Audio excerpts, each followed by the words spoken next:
gently coming back to my body and my mind. I enjoy my in-breath and my out-breath.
This is my in-breath, I breathe in. This is my out-breath, I breathe out.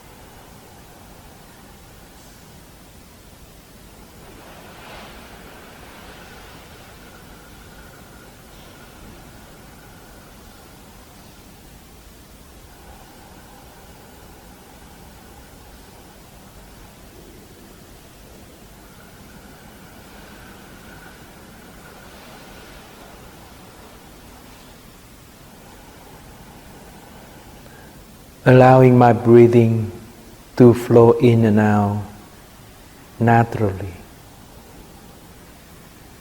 and fully be aware of my breathing.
It is so wonderful just to be here and to enjoy my in-breath and my out-breath.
Enjoy deeply my in-breath, I breathe in.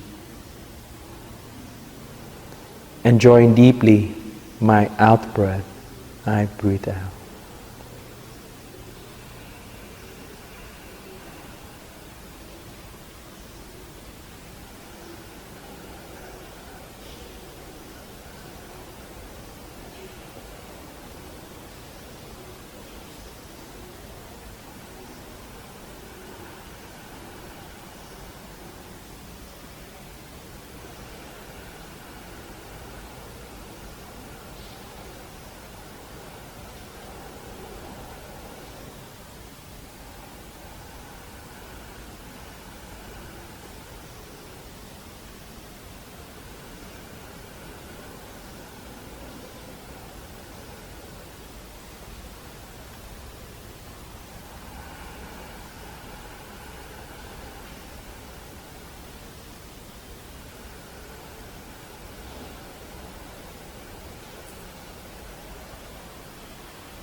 Gently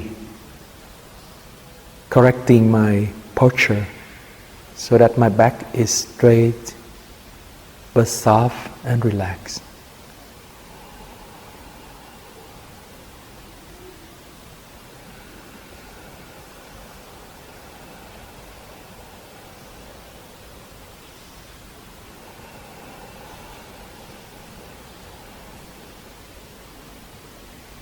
Fully aware of my back, I breathe in,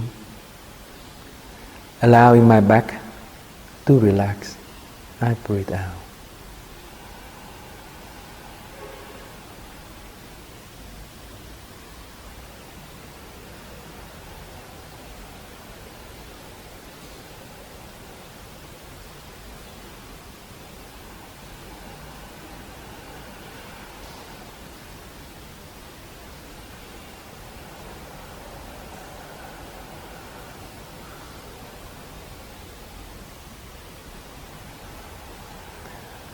Allowing my shoulder to relax.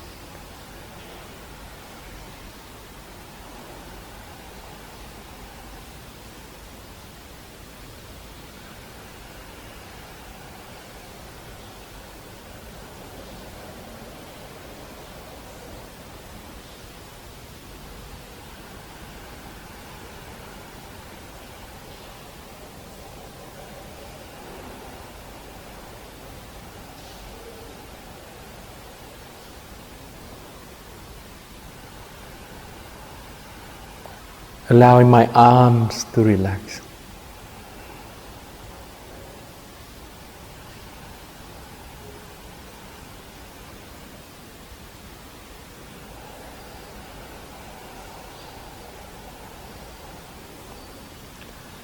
My elbow to relax.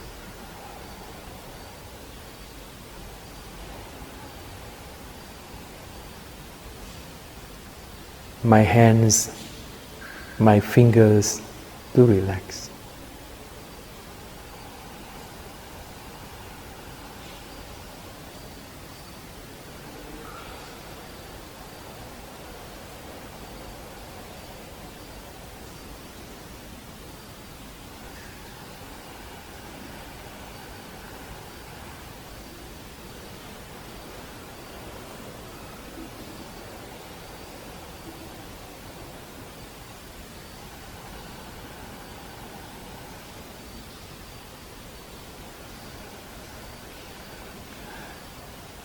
Allowing the energy in my whole body to sink down to my low abdomen, to be collected in my low abdomen.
Gently focusing my attention on my low abdomen, feeling the movement of my low abdomen, and enjoying my in-breath and my out-breath.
Feeling my whole body, I breathe in. Allowing my whole body to relax, I breathe out.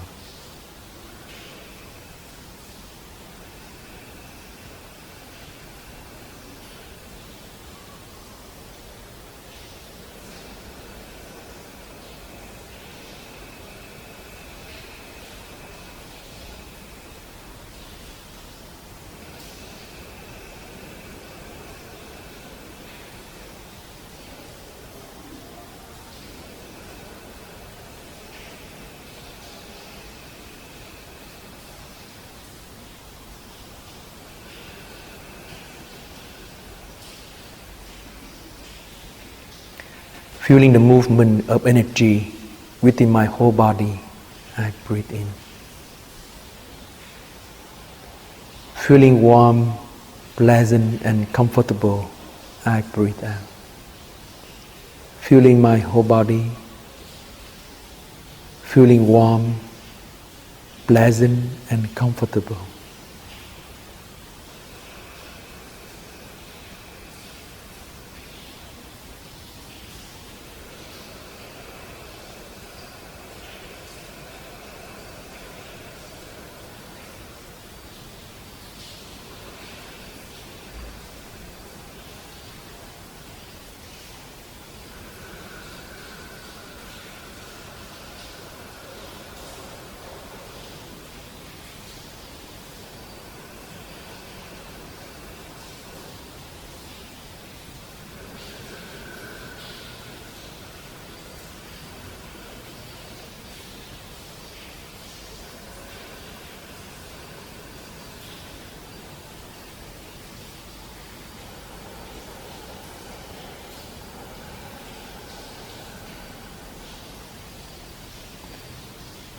Feeling my whole body, I breathe in. Feeling so much love for my whole body, I breathe out.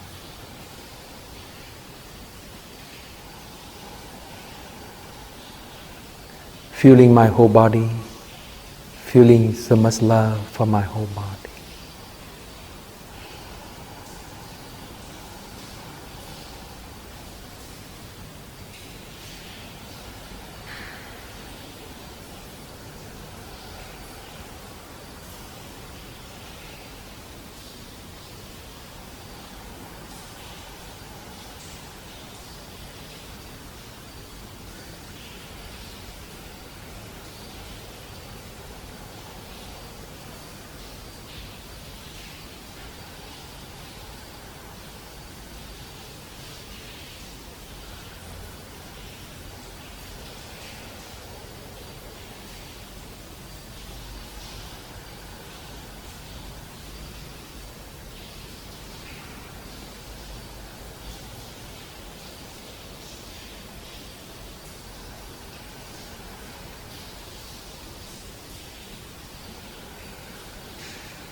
It's now the time at the end of the year. We are soon approaching the New Year Eve in a few hours.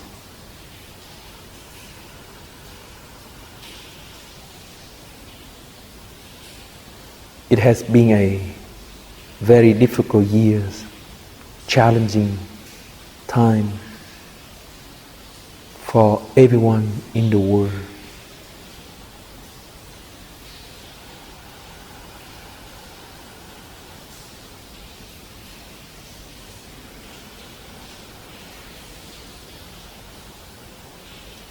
We can take a moment to look back to our life, to our relationship with ourselves, with our beloved one, with the society, the environment, with the earth, and with the whole cosmos. In order to understand what had happened throughout the last year,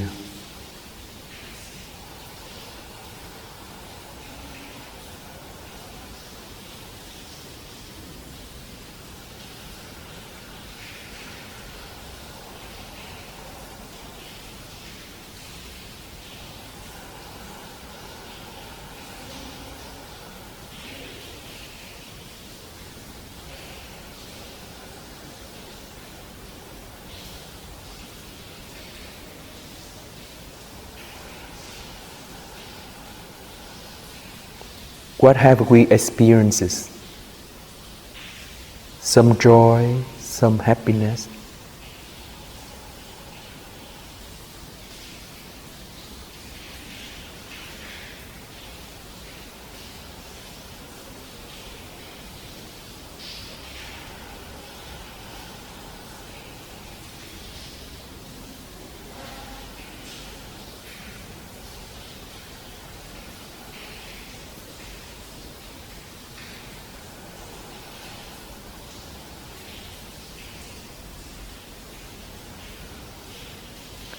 Perhaps some difficulty, some pain, and some sorrow.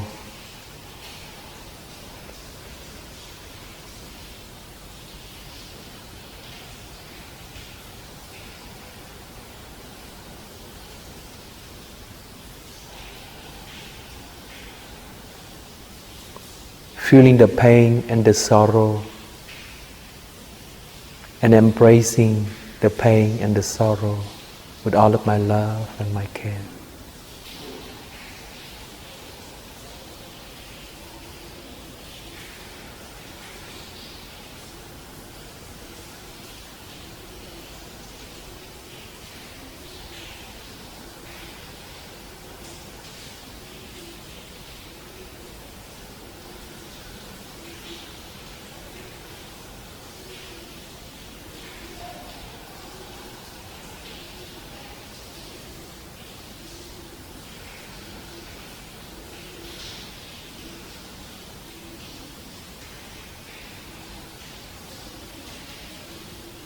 How did I take care of myself during the pandemic, during the difficulty of economic, politics throughout the world?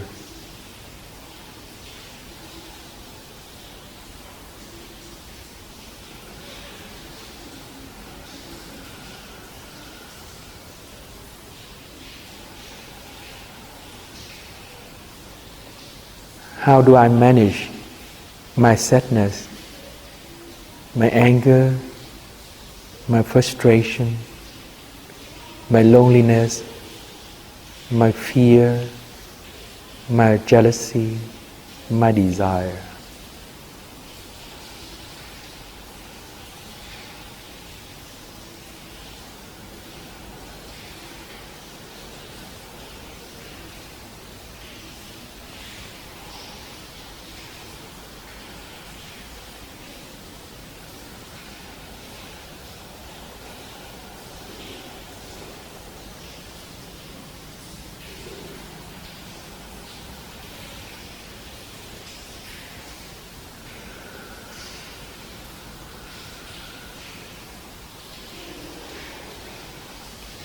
How did I take care of my partner, my parents, my brothers and sisters, when we are all under the same roof, seeing each other 24 hours a day for the whole months, for the whole years?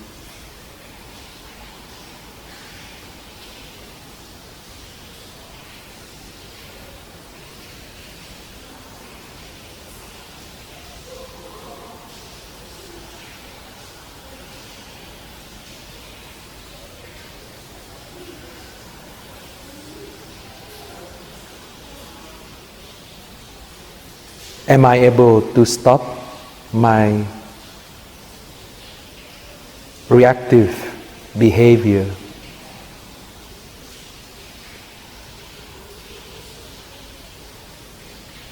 And to embrace my emotion during the difficult time?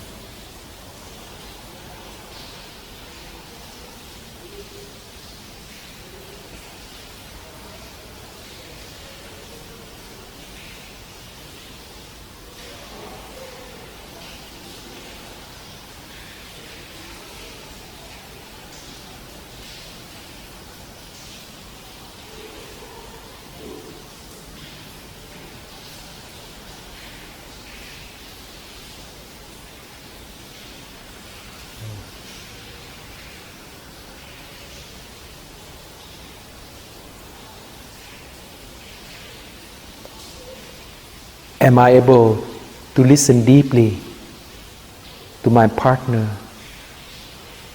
my parents, my brother and sister, my friends, and other people in my society?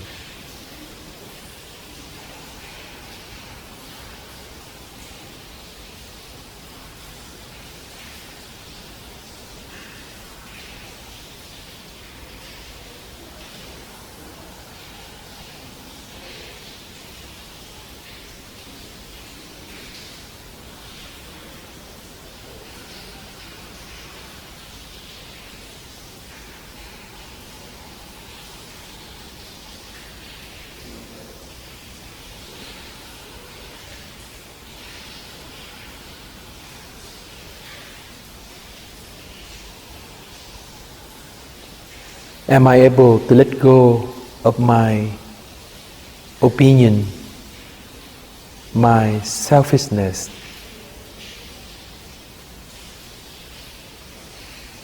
the intention to take care of only myself and not to care about the other?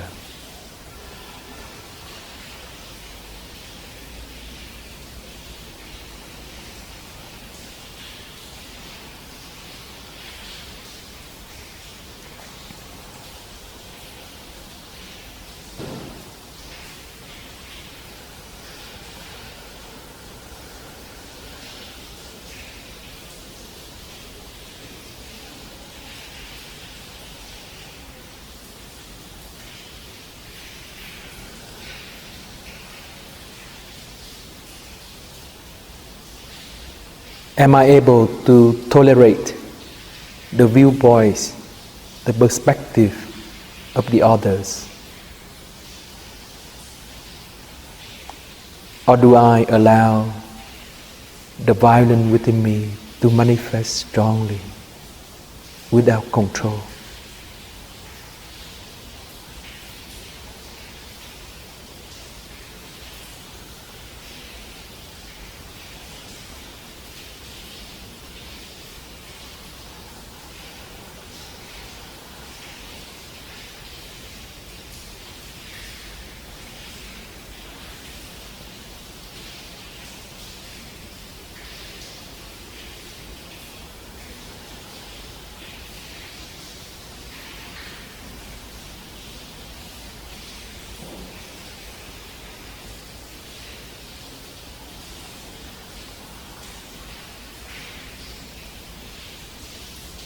There are moments during the year that I have fallen down.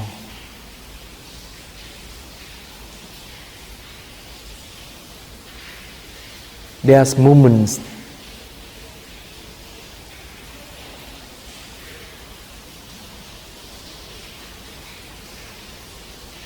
that the whole humanity have fall down.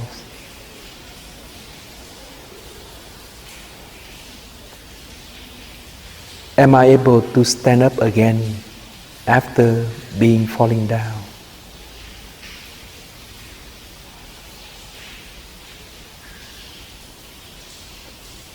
Is the whole humanity able to stand up again after being falling down?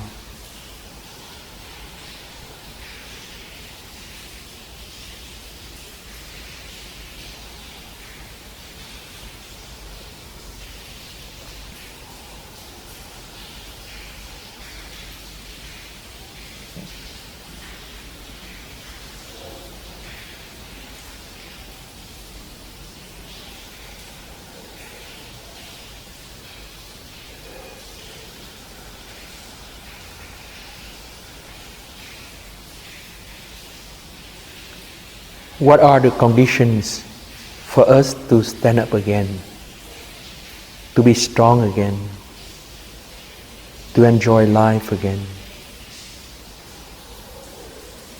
What are the conditions?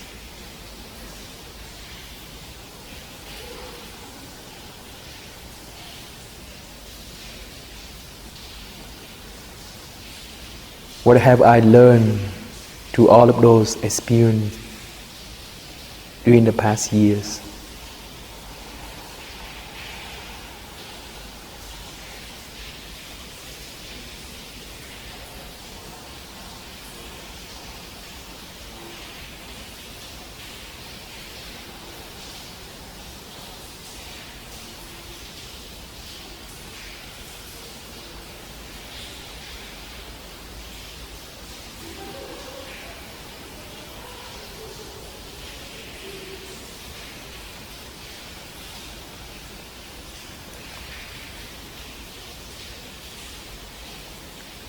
As the New Year's Eve of 2020 approaches, we can take time to look back the last year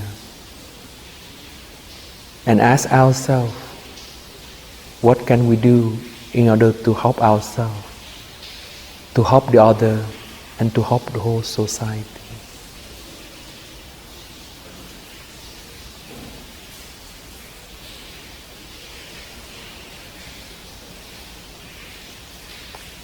I have to change deeply in order to help myself, to help the others, to help the society. The whole humanity had to change itself deeply in order to help the whole humanity, the other species on the earth, the earth itself, and the whole cosmos.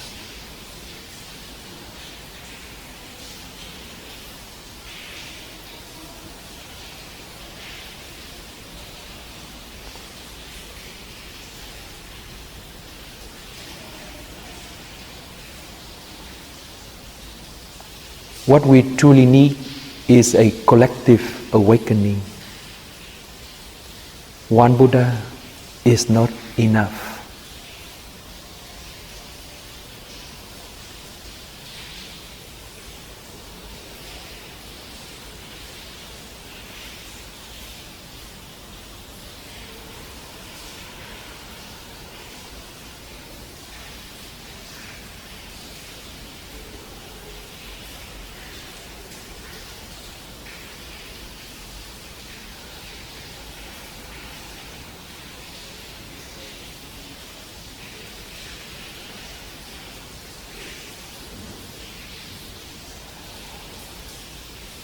Feeling my whole body, I breathe in. Relaxing my whole body, I breathe out. Feeling my whole body, relaxing my whole body.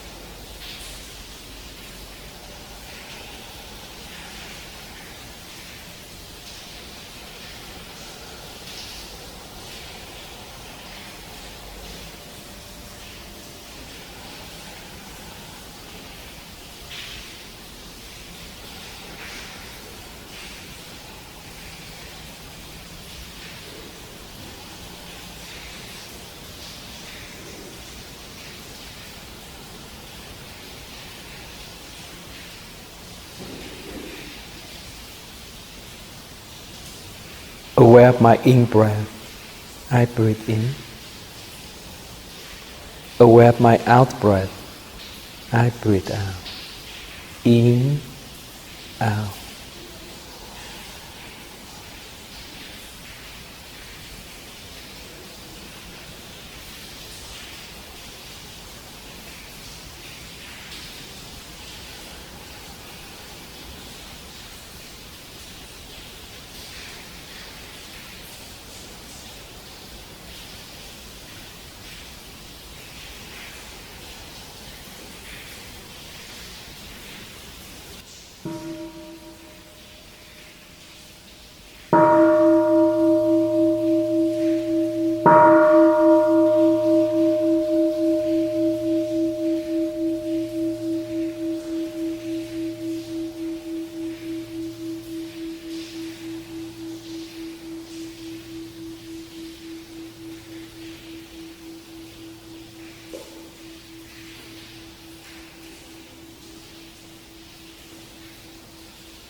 Dear respected Siong, dear respected brother and sister, dear respected friends, I couldn't believe that 1 year has gone by.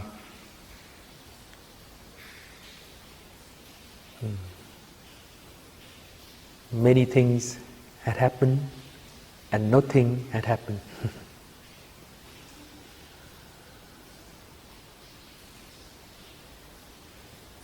Things continue to change, develop, transform itself into different phases. Life is so impermanent. and nothing remained the same. Throughout the last years, our Sangha, as well as our friends around the world, and everyone in this world have experienced difficulty, challenging task.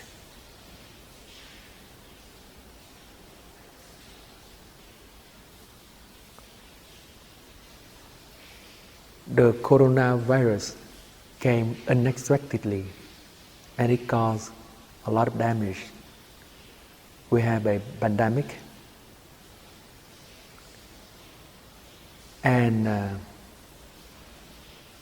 even though it is a pandemic, but there are so many opinions, there are so many ideas, and the pandemic also caused a lot of conflicts in ourselves, in our family, in our society.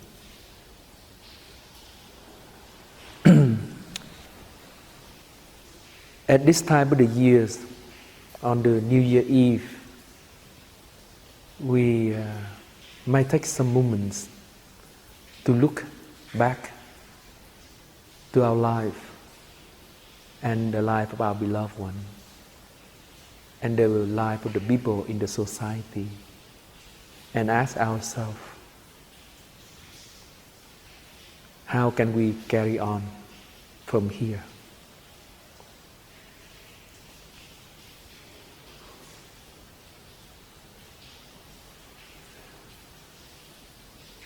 There had been so many damage.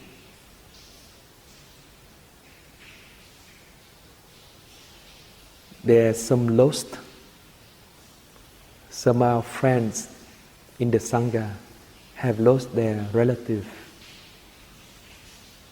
But still, there are people who do not accept the reality of the coronavirus. There are friends who listen to my talk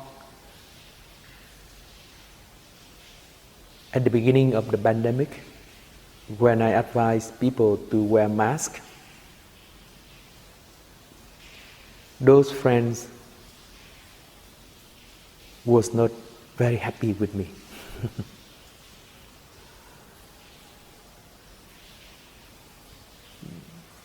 They said they have deep respect for me, but when I gave the talk, asking people to wear masks, they lose faith in me.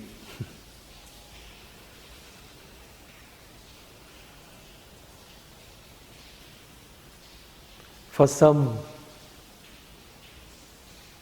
people, the pandemic is a political struggle, political action. Coronavirus is just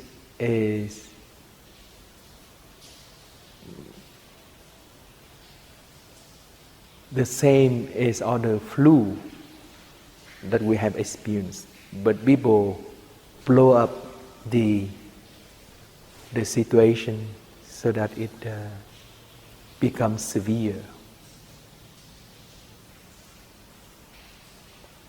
There are different opinions about how we should take care of the pandemic, whether we should wear masks or not wearing masks, whether we have social distancing or not social distancing, whether we have quarantine or not having quarantine.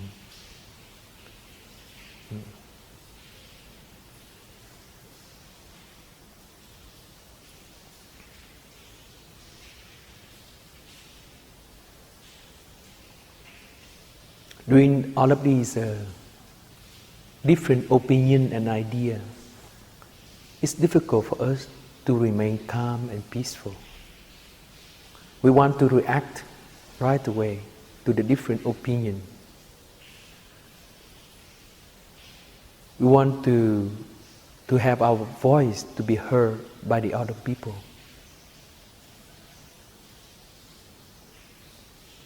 And it's difficult for us to hear the other people's opinion.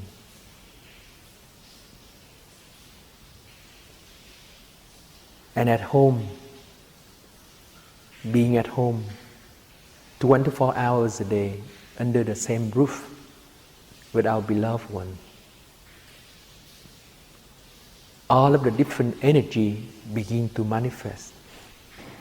The violence in ourselves and in the other person, our partner, our son and our daughter begin to manifest because we live so close to each other 24 hours a day in the same house with not so much spaces. And all of these violence begin to manifest. It's a very difficult time, challenging time, and it requires us to learn and to grow spiritually, not materially, but spiritually. We have to learn to be spiritual again. We have to learn to take care of our energy within, our anger, our sadness, our fear, our jealousy, our desire, our greed, our selfishness. We have to learn to be spiritual again.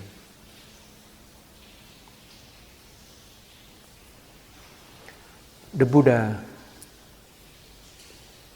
in his enlightenment, have discovered that we suffer because we are under control by the three poisons.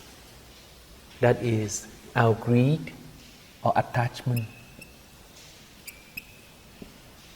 or our attachment,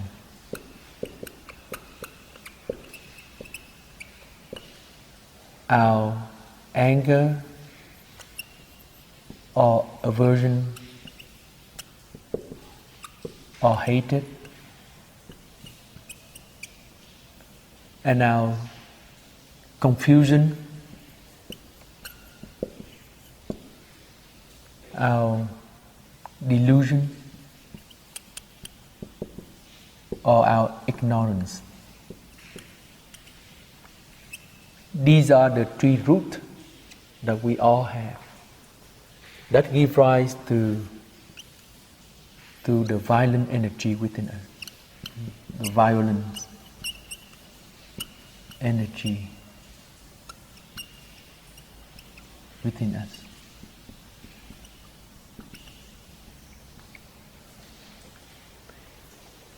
These energy have been there since the immemorial,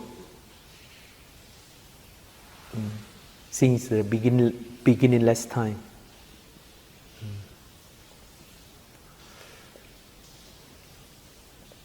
We have evolved conditioned by this kind of energy. And our ancestor, our spiritual ancestor, the Buddha, Jesus Christ, and other great beings have realized that we cannot live together peacefully because we are under the control of this energy.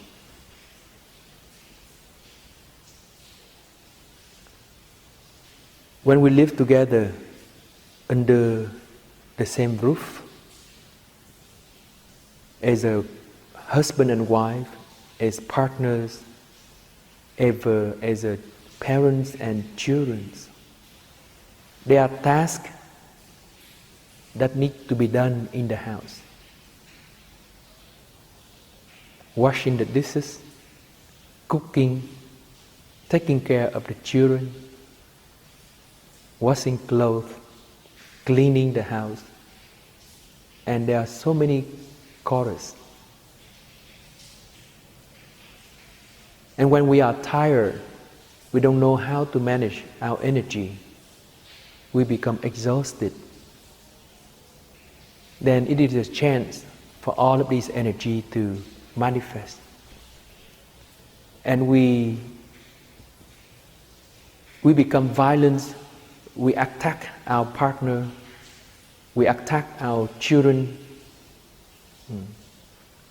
we attack our parents, and we don't know that we become a victim of our own poison, of our own root of violence, the root of greed, the root of anger, the root of confusion within us. Have we learned the lesson? Have we learned to go beyond this energy during the last year? Now is the time for us to look back and to see how have we managed our life? How have we managed our relationship? Is there a technique? Is there a method? There is a way for us to go beyond this. Are we able to train ourselves? Are we able to make a commitment to transform this energy so that we can live peacefully with our beloved one under the same roof? And further, we can live peacefully with other human beings in our society on this sacred earth, with other species around us. It's the time for us to look deeply into our greed, into our attachment, into our desire for material well-being.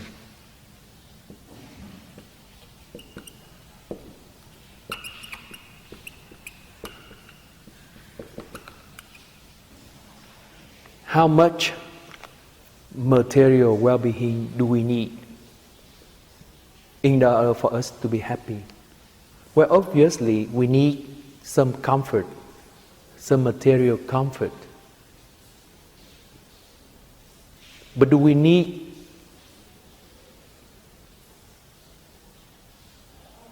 extra material comfort for our life? Can we live simpler? Can we reduce our consumption and to think of the other in our way of thinking, in our way of life, in our behavior?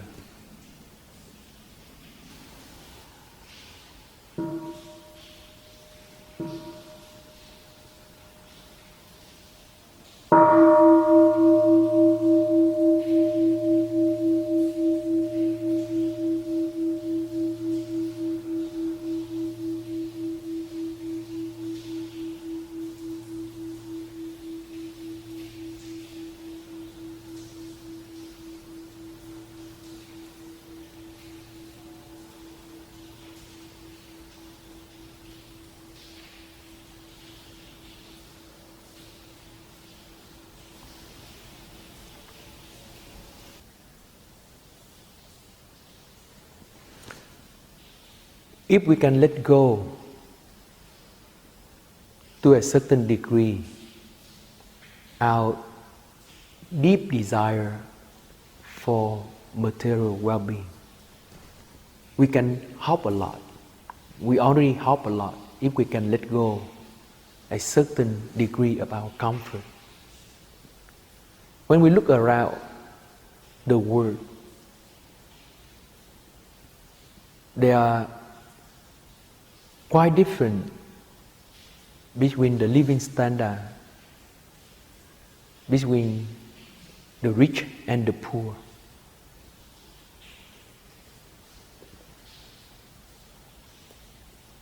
In Vietnam, there are people who live in the countryside, and they pick a few vegetables from their garden and to sell it only for a few thousand Vietnamese đồng. That is nothing compared to euro.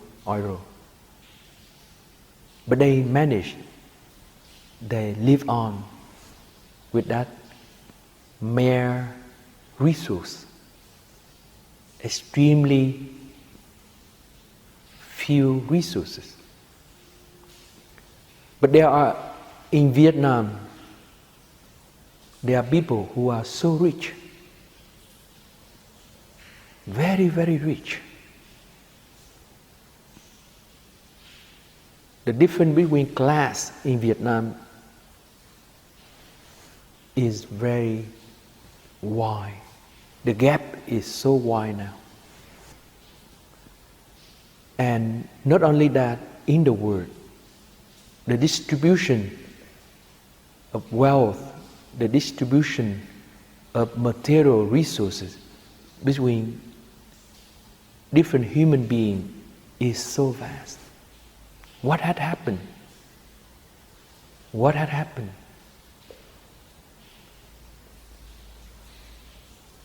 What happened to our humanity? That there's so much difference in wealth. There are so much difference in the material distribution.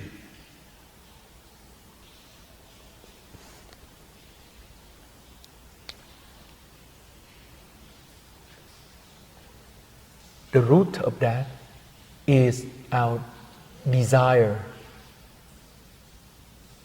for our own well-being. The desire for our own well-being. And not to think of the other. We become so selfish.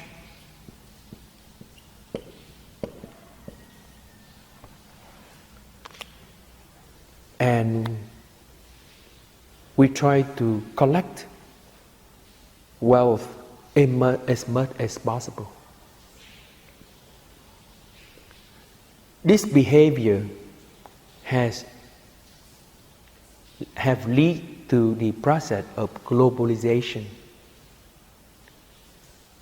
And we are in a very vicious circle right now. Deep samsara. Samsara is a circle, a vicious circle of suffering. We are now in a deep, vicious circle of suffering.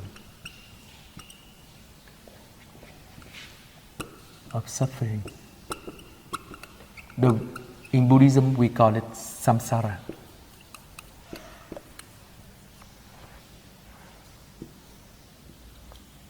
We are all affected. We are now in this big, huge, vicious circle of suffering together. All of us, the whole humanity. Because of our intention to be rich, our intention to be comfortable, and we do not care for the other well-being. We want it all for ourselves. It has been 2,500 years the Buddha had pointed out for us. The root of of humanity's suffering is the greed.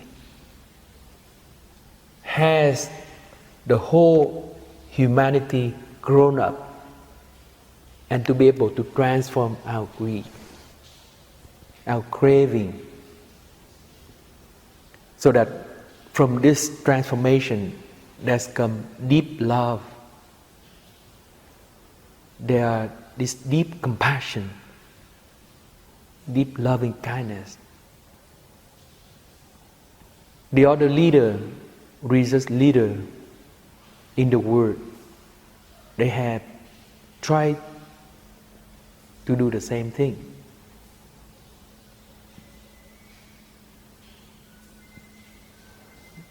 Jesus Christ is regarded as a savior, human savior, and he called out for love during his time, difficult time with so much corruption, violence, hatred. Jesus Christ gave the teaching of love, to embrace all the being with love. Have we learned the lesson? Have we all learned the lesson? It's very difficult because we are in this vicious circle of suffering, the whole humanity. This vicious circle of suffering had become globalized.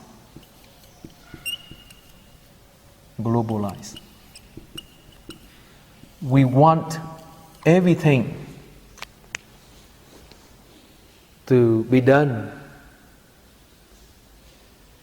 with respect to ourselves, for our own benefit, for our own wealth, for our own comfort, and we do not care about the other.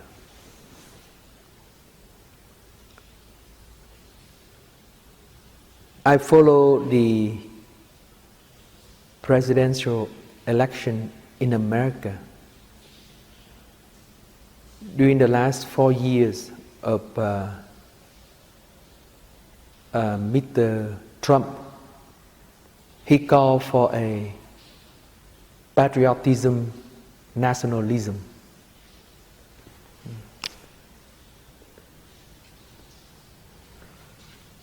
Nationalism. Try to make America great again, US great again. That is his message. Great again. To take back all the job from the process of globalization. Make in America, build in America, sell in America. Strengthening this sense of national identity, strengthening the sense of a separate self.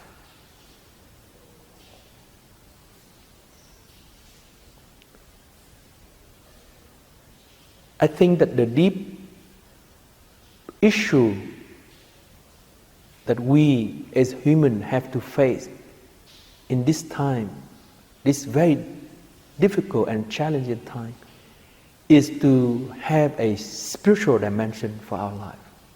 We have to learn to live more simpler. We have to learn to think of the other, to open our heart and to love the other is to love ourselves. That is the real problem. If we don't have this love within us, if we don't have this love for the other within us, that even in our family there is a problem. I wash the dishes so many times. It is your turn to wash the dishes now.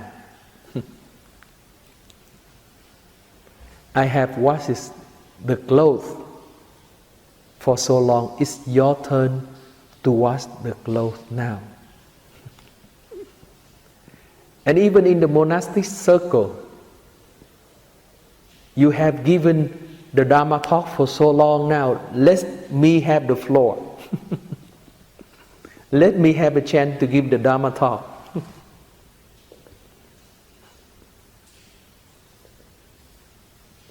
It could happen that way. My talk is better than your talk. My teaching is better than your teaching. My meditation is better than your meditation. We have this tendency to think. We have this tendency of behavior. My religious teaching is better than your religious teaching.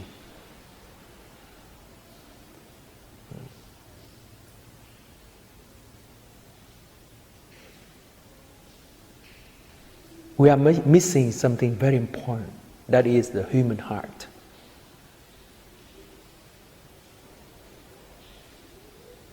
Any religious teaching helps us to open our heart, our true heart, so that we can love ourselves and to love the other as we love ourselves. That is the key, that is the message. But it seems like as a family, together as a human family, we have failed this task. We are not able to go beyond our selfishness.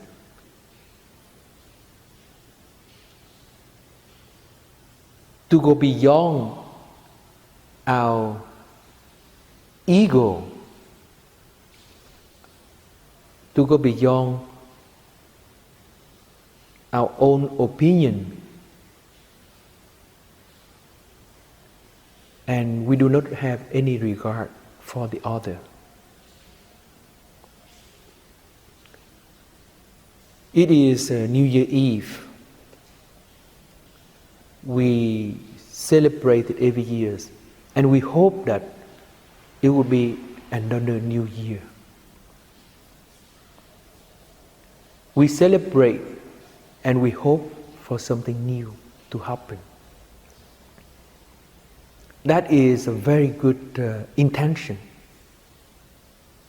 well-intentioned. But if we continue to allow these three roots, these three poisonous roots of greed, of anger, of confusion dominate us, then one New Year Eve after another New Year Eve, things remain the same. We need to act, and we need to have commitment to live differently. Last year is a wake-up call for humanity. It is truly a wake-up call. Some of us might think that the pandemic is just the same like as any other epidemic. It is true that 8 to 10 people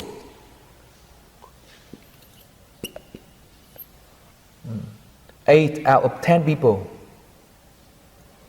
recover from the infection. 8 out of 10. So that is, let's say 80%.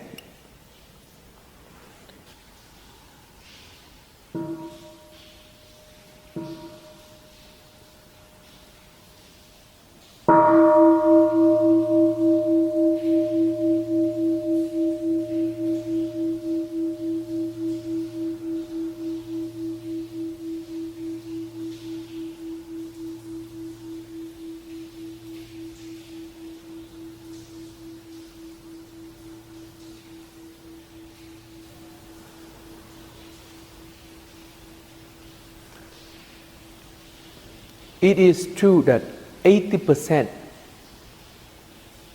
can recover from the infection. But the virus is so contagious.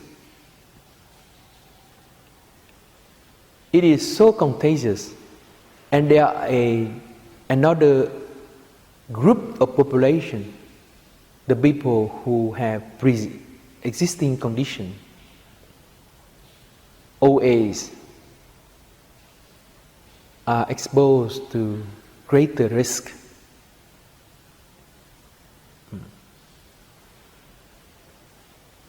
I think all of the government try to control the spreading of the virus and try to reduce the damage as much as possible, because they are thinking of the risky group.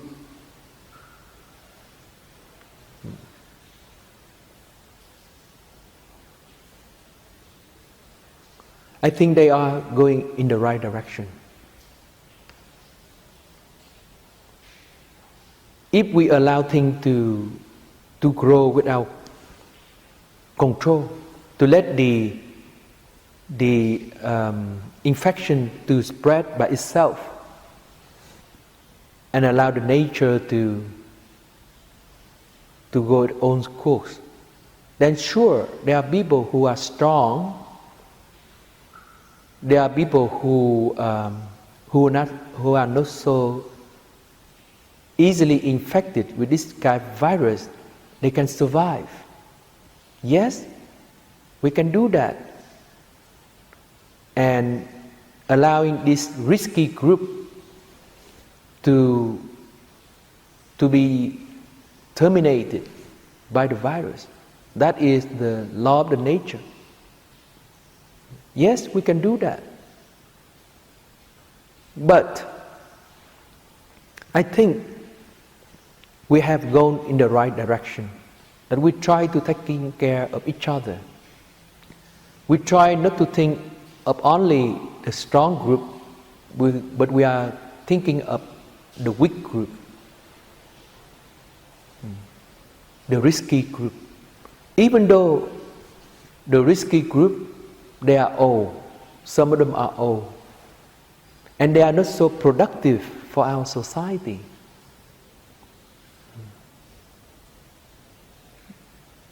But we try to take care of them. I think that is very human. And I strongly support that. We have to protect each other.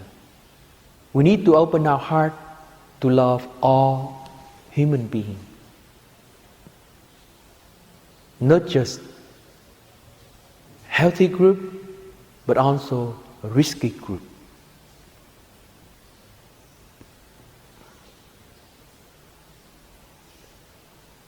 The debate comes because we base our decision on selfishness. We are not able to think of the other. The other is not our concern. If we think deeply of the other, if we can let go of our selfishness, then perhaps we can have a different view about the whole situation. The virus is only a condition for things to manifest. Many times we have the tendency to think that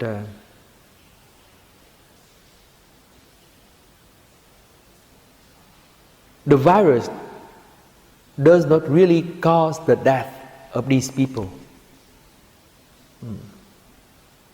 These people pass away because they have pre-existing condition. They are weak. They have other medical difficulty before they pass away. Yes, it is true. It is true that the virus is one of the conditions for these people to pass away. But we can think differently. If we do our best so that the condition does not manifest strongly, then we can save these people. It is not the final condition, but it is one of the conditions that lead to the death of this risky group. So out of compassion, out of love for the other, we can act. I have said many times in my Dharma talk during the last year to different group of friends who come to EIAB to practice, that to wear a mask is an act of compassion. The mask perhaps do not protect ourselves from the virus, but at least we reduce the probability of transmitting the virus in case we are carrying the virus ourselves.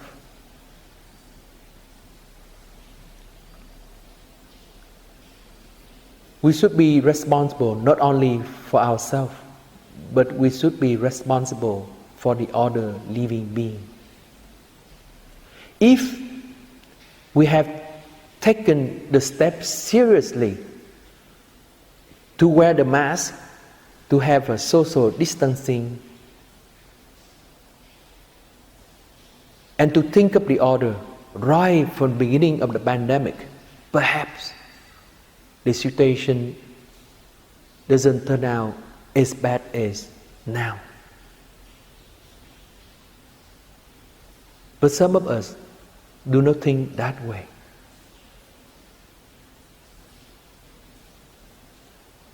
We have different ideas, we have different opinions, and we cannot listen to each other. Yes, the mask do not solve the problem. Yes, social distancing does not give us comfort, big comfort. But if we can letting go of our desire for comfort, desire for our own welfare, perhaps we can act compassionately to the other. The President-elect Biden, he said that, or he encouraged people to wear 100 days of mask after his inauguration in January. That is a very beautiful act of compassion. It is an act of compassion.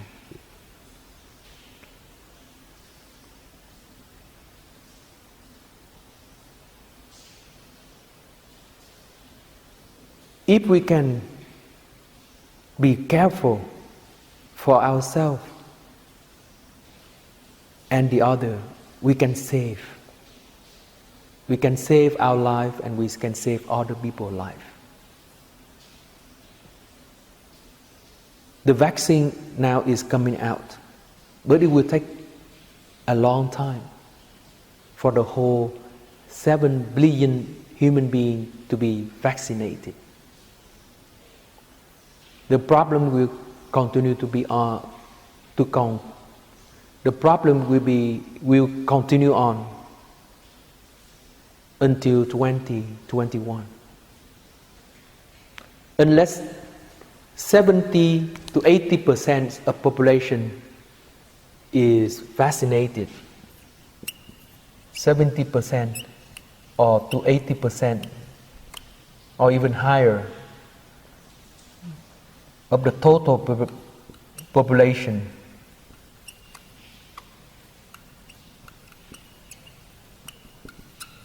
to be vaccinated out of now I think more than 7 billion population on earth. We continue to have this problem for a long time. And we need the compassion of everyone. We need the love of everyone. And I think that love and that compassion can only be born out of our transformation. In the Egyptian myth, from the ash, there comes the phoenix, beautiful image of transformation. I think 2020, humanity have gone through a lot of ash, a lot of damage, a lot of burning. There are friends who have been lost. There are families that have been broken. There are business that has been closed down, bankrupt. Plum Village in France have closed down for almost the whole years. In EIAB, I encourage the brother and sister to take the responsibility to go out and to be a bodhisattva, to be careful and to take very good care of ourselves, but at the same time to offer the teaching, the spiritual practice for the friend during this time of the pandemic, so that we can help each other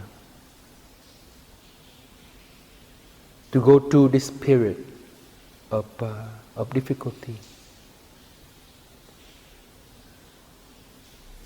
We have to protect ourselves, yes, but as we do it carefully, we can also serve. We don't have to hide ourselves in a cave in order to protect ourselves. We can still go out and serve. We can still help if we take very good care of ourselves by the advice of the health community, using mask, social distancing, using disinfectant, and be very careful, being very mindful of the symptoms that are manifesting within us, so that we can help to stop this pandemic. We are in this together, and it will be a long time.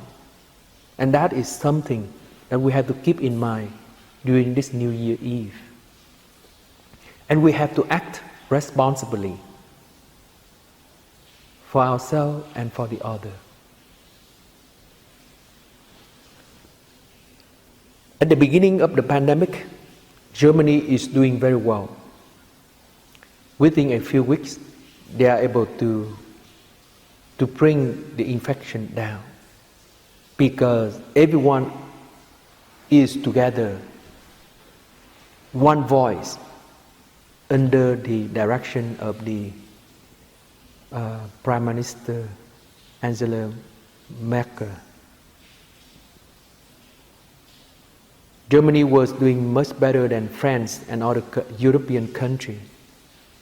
But now, in the fall and in the winter, different voices are coming up.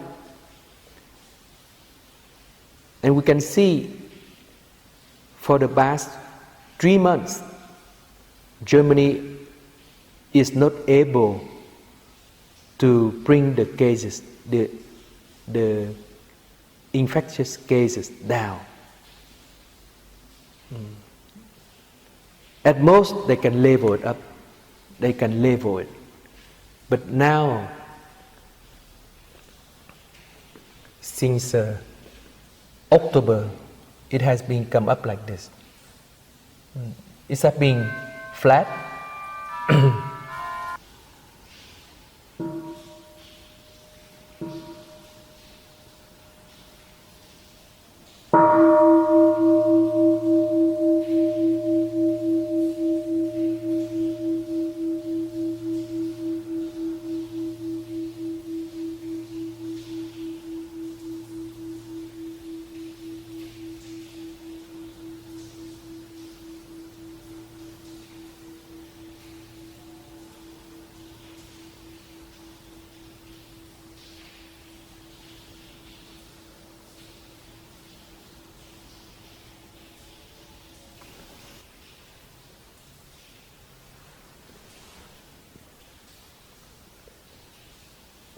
But on the average, it is around 20,000 cases of being infected a day. French is doing much better. Since the beginning of October, they have a strict social distancing and lockdown, and they are able to bring the number down better than Germany. Germany now has a problem because different opinion again. There are violent demonstration in different places.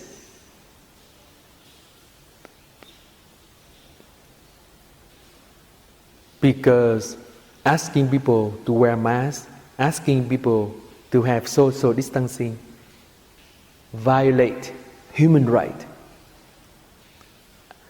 Well, personally, I don't think that is a violation of a human right.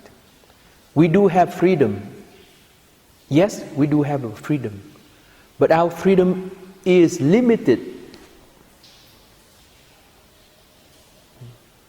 We have freedom, but we also have a social contract.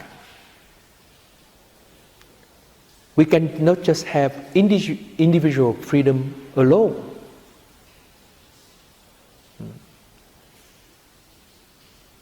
Let's say I'm talking to a friend. I have the freedom to extend my arm, yes, but I have to stop in the front of the face of the friend. I cannot say that I have the freedom to extend my arm and my arm reaching the other friend's face because we violate the social contract. There is human right, there is the freedom of speech, there is the freedom of raising our voice, evaluating the scientific data, yes, but we have to be responsible with our freedom. We have to be responsible to the other regarding our opinion, our idea, and our action.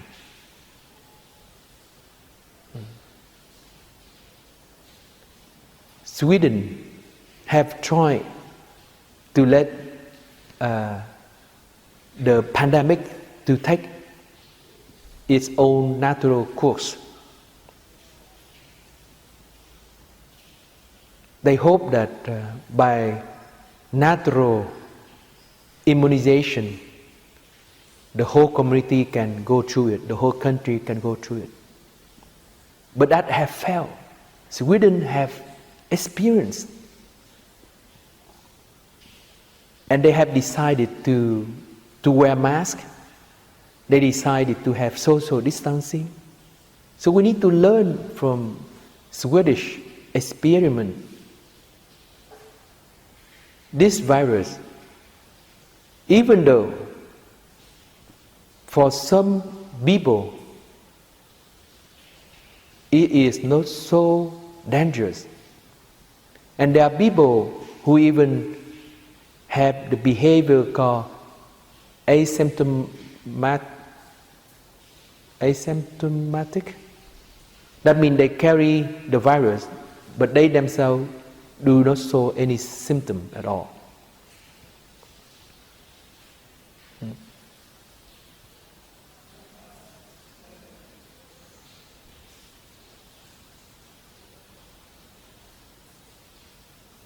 Even though there are these people who are not so affected, but the virus is so contagious that it spreads so fast and it will affect the risky group, and we cannot contain it.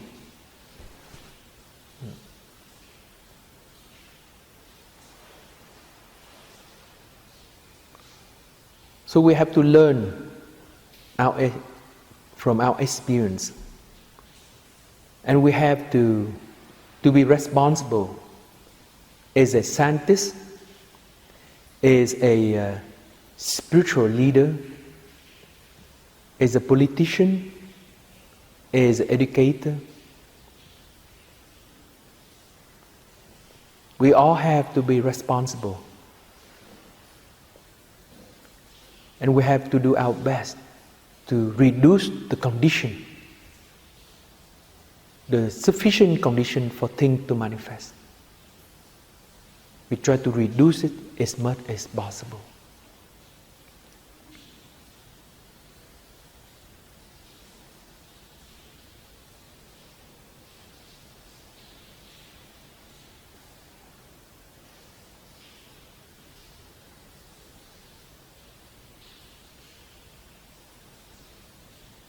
The world will change. After this pandemic, things will never be the same like before the pandemic. But slowly, we as humanity, we will go through it. We have the capacity to stand up again, going through our difficulty. We have done that in the past. We have gone through the World War I. We have gone through the most disastrous event of World War II. And there are times we are on the verge of Cold War, nuclear war. I think that if we can be together, if we united, we can look at each other as a brother and sister to really take care of each other, to open our heart and to love each other deeply, a deep transformation within us. And if every one of us try to go for that ideal, try to turn ourselves not only into a material being, but a spiritual being, in which there is enough love in our heart, there is enough understanding, there's enough tolerance and embracement, then I think we can go through it. We have this capacity, and according to Buddhist Abhidharma, we have so many beautiful mental factors compared to other factors. The unskillful mental factor, then the wholesome and the beautiful mental factor are much more than the unskillful, unwholesome mental factor. So from the perspective of Buddhist Abhidharma teaching, we have a lot of hope. The teaching is very optimistic. There is this deep resource of beauty within us, deep resource of good energy within us, and we can do it together. What we need to do is we need to practice and to water these beautiful seeds within us.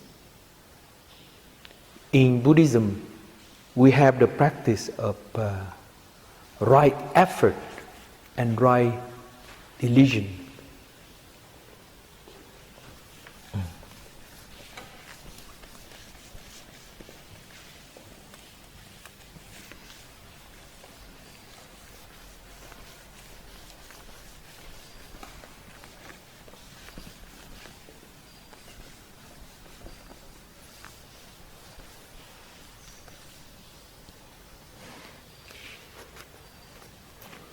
Right effort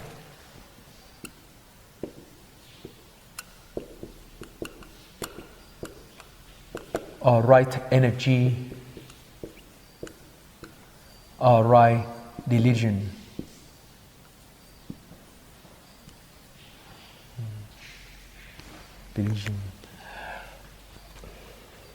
And in this practice,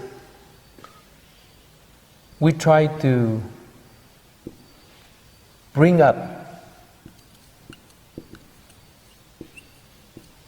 the good energy, the good seed.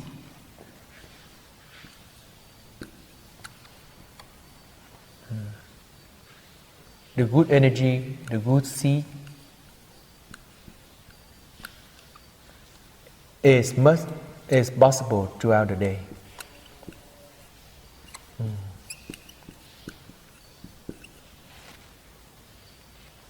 And once it's up, we try to maintain it. Try to maintain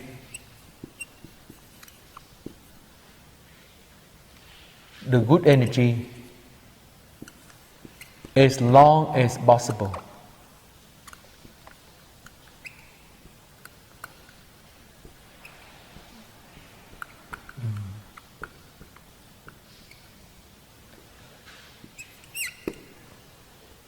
And if the negative energy is up, if the negative energy is up,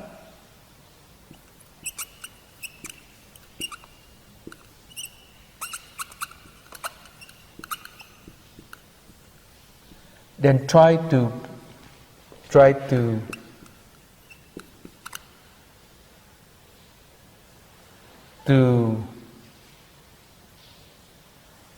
bring it down. Try to bring it back down to the store consciousness as soon as possible. And the fourth is that if the negative energy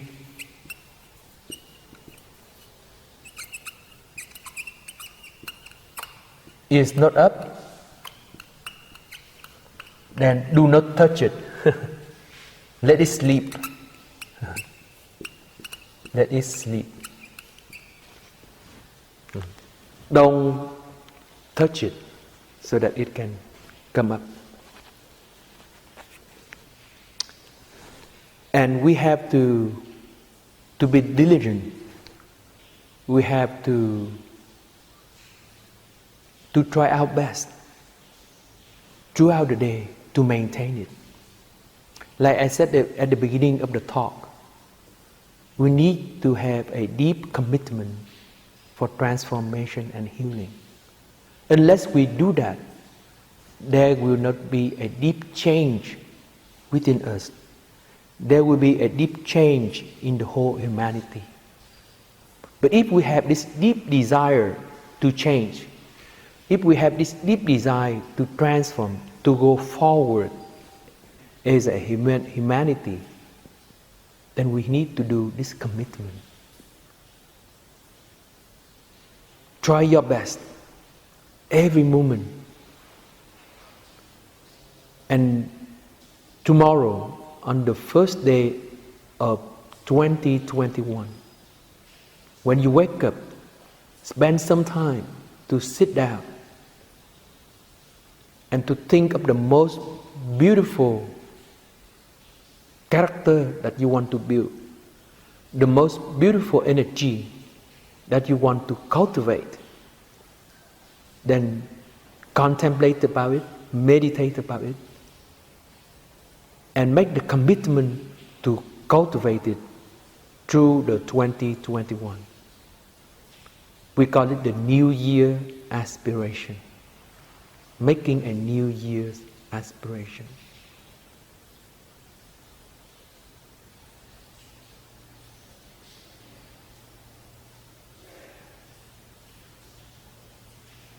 Making a new positive commitment to life.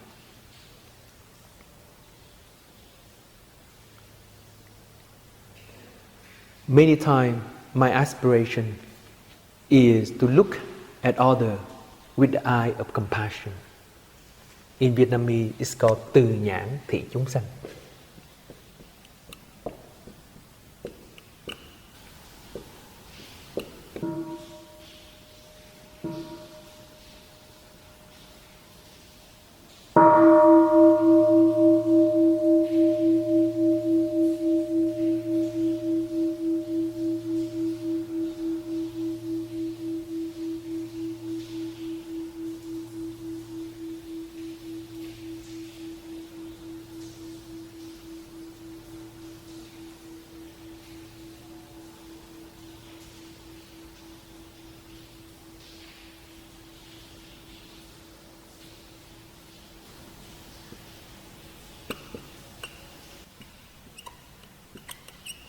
That means looking at living being with the eyes of compassion.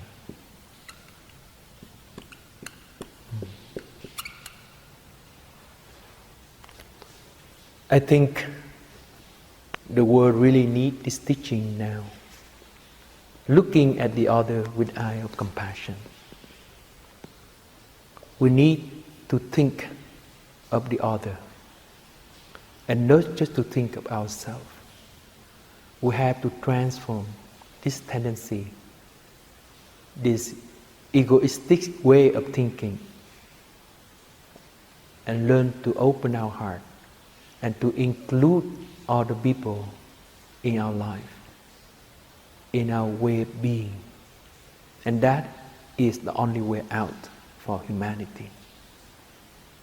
Looking at living being, looking at the other with the eye of compassion. That is the only way out.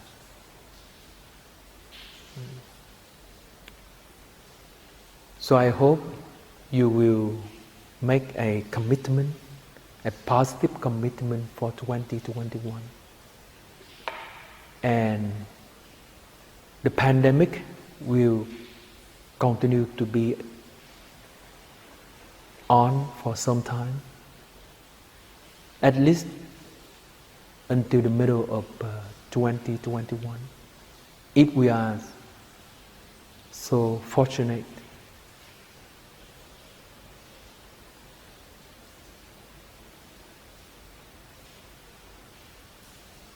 Keep cultivating your commitment to life, your commitment to other people, and think of other people in whatever you do.